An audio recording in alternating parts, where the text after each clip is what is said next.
आदाब, मैं हूं मुमताज आलम रिजवी। जी हाँ, बात करूंगा मैं मुल्क में जो इस वक्त का माहौल है। 2024 की तैयारी चल रही है।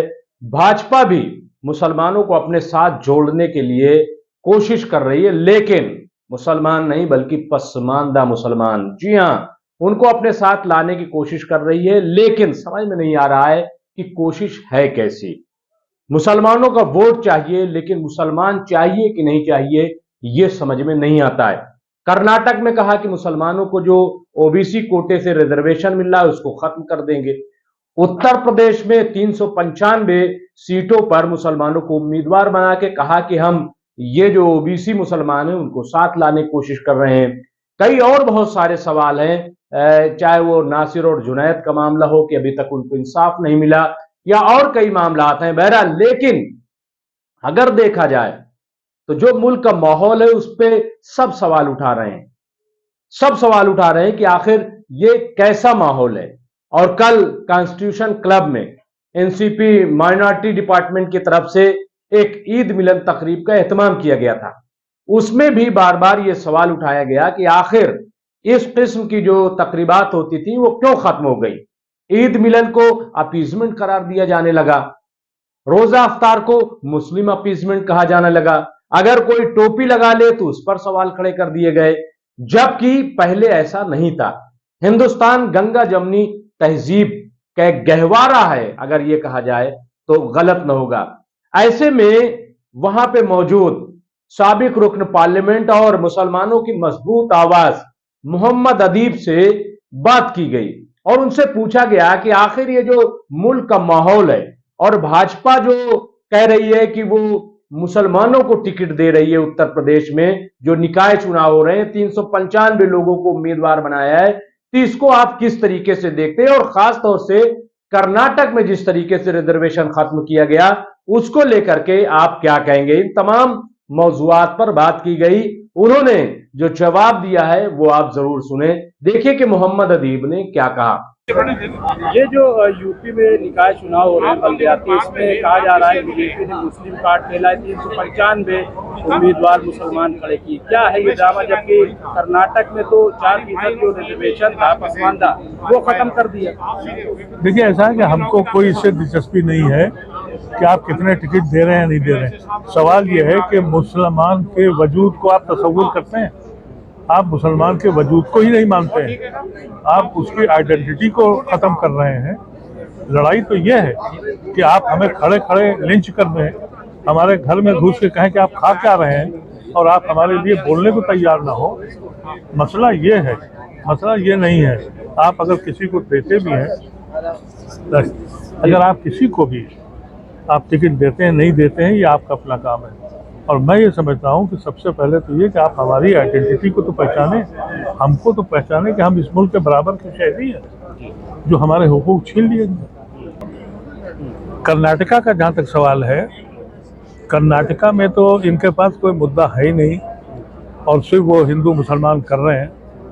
मैं ये समझता हूँ कि जब भी कोई पार्टी हमारी वजूद को आइडेंटिफाई करेगी कि हम भी इस मुल्क के बराबर के शहरी हैं, क्योंकि अब तो ये हो गया कि आप कुछ काम करें न करें, आपने मियाँ को कितना परेशान किया है उस बेसिस पे आप वोट लेते हैं, जो इस मुल्क की बुनियाद को खोखला कर रहे हैं।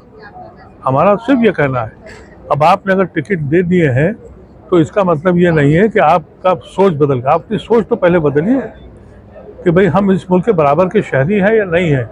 हर वो काम आप करना चाहते हैं, यानी हमें नमाज पढ़ने की पाबंदी है। अब है गया कि आपके जब त्यौहार हो तो आप मस्जिदों के सामने जाकर तलवारें लहराएं और कहें कि हम नवरात्रि मना रहे हैं, और हम जब तरावी अपने घर के अंदर पढ़ें तो उस पर कह दें कि आपको हम तरावी नहीं पढ़ने देंगे। तो ये दोहरा जो कानून है इसकी मुखालफत। खबर आ रही कि 2000 लोगों के खिलाफ जो है मुकदमा दर्ज कर दिया गया है कि मस्जिद से बाहर नमाज पढ़ ली थी। हाँ, ये अब बताइए, आप दुनिया में कहीं चले जाइए, मैं तो वो आदमी हूँ जिसने मास्को में सड़क पे नमाज पढ़ी है। कम्युनिस्टों का मुल्क है, बर्फ गिर रही है, पुलिस खड़ी है और मैंने वहाँ जुमे की नमाज पढ़ी। मैं दुनिया के मुख्तलिफ शहरों में मुख्तलिफ सड़कों पे नमाज पढ़ी है। कनाडा में, वेस्टर्न वर्ल्ड में तो बसें चलाते हैं, अलग सब सुविधाएं देते हैं कि आप जाइए मस्जिद चले जाइए। तो डेमोक्रेसी वहाँ है, यहाँ है। वहाँ पर सेकुलरिज्म है या यहाँ पर सेकुलरिज्म, इसका तज्जिया खुद करें वो। तो देखा आपने कि मोहम्मद अदीब ने जो बयान दिया है, वाकई वो यही सच्चाई है कि हमें टिकट नहीं चाहिए, हमें सिक्योरिटी चाहिए, हमें एजुकेशन चाहिए, हमारा तहफ्फुज कैसे होगा, हमें इंसाफ कैसे मिलेगा, हक कैसे मिलेगा। इसके साथ ही हमने बात की वहां पे मौजूद फादर अभिलाष से कि आखिर आप कैसा महसूस कर रहे हैं, क्योंकि आप भी माइनॉरिटी हैं। ये बात अलग है कि मुस्लिम जो है वो बड़ी माइनॉरिटी है, लेकिन आप भी हिंदुस्तान में माइनॉरिटी हैं, आप पर भी हमले होते हैं, आप भी जो नफरत का सामना करते हैं, तो आप कैसा महसूस कर रहे हैं। तो उन्होंने भी कहा कि ये जो कुछ हो रहा है ये ठीक नहीं है और ये सब सियासत का हिस्सा है, इसलिए हम इसको बहुत नजरअंदाज नहीं करते हैं। हमारा हिंदुस्तान तो यही है कि जैसे हम एक दूसरे से गले मिल रहे हैं, एक दूसरे के प्रोग्रामों में जा रहे हैं। तो बहरहाल फादर अभिलाष को भी सुनना बहुत जरूरी है, वो भी किस तरीके से इस आज के माहौल को देख रहे हैं, ये सुनिए। फादर अभिलाष जी, क्या कहेंगे जो मुल्क का माहौल है, अभी आप ईद मिलन में शरीक हुए, क्या कहेंगे इस वक्त जो देश का माहौल है? ईद मिलन सुनते ही एक बहुत अच्छा एक फीलिंग आता है कि भाईचारे का, क्योंकि जब गले मिलते हैं एक positive energy to a positive energy आता है। और देश का माहौल के बारे में अगर हम कहेंगे तो ये सब एक पॉलिटिकल गेम है, दैट्स ऑल।